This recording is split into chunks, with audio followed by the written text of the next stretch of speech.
Jo, altså, jeg har jo fået en skoleopgave jo, at jeg skal vise min hjemmeside, så jeg tænker lige, jeg går lige i queue. Så skal I se her. Så jeg har lavet en smykke hjemmeside. Her.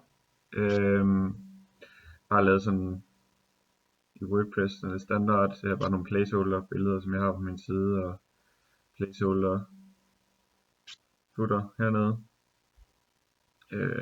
Ja, det handler om smykker, så den står som overskrift. Men det jeg så gerne vil vise jer, det er så inde her i min shop. I kan se, der er nogle smykker og relevante ting for en ellers smykkeforretning. Ja, generelt. Og så kan man bare vælge det, man nu synes er mest spændende. Som den her og den her. Ja, og så går man bare videre til sin kurv. Med de ting, man allerhelst vil have. Og så kommer så en checkout page her. Og der er free shipping, så det er sindssygt. Så det er jo altid noget.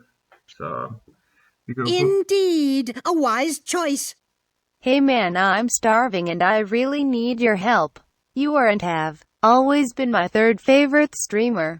Please send some pasta to Sweden.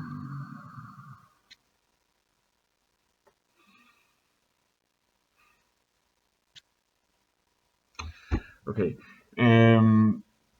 Så går vi videre her. Og så kan vi se hernede, når jeg lige har skrevet alle mine oplysninger, at der stadigvæk er free shipping, så det er mega hype over. Ja, så kan vi så place order, så er der styr på det hele, så er vi færdige. Og den kommer så bare direkte ind, det hele sker automatisk. Om hvordan jeg har gjort det, det kan jeg jo så vise jer herinde. Men altså,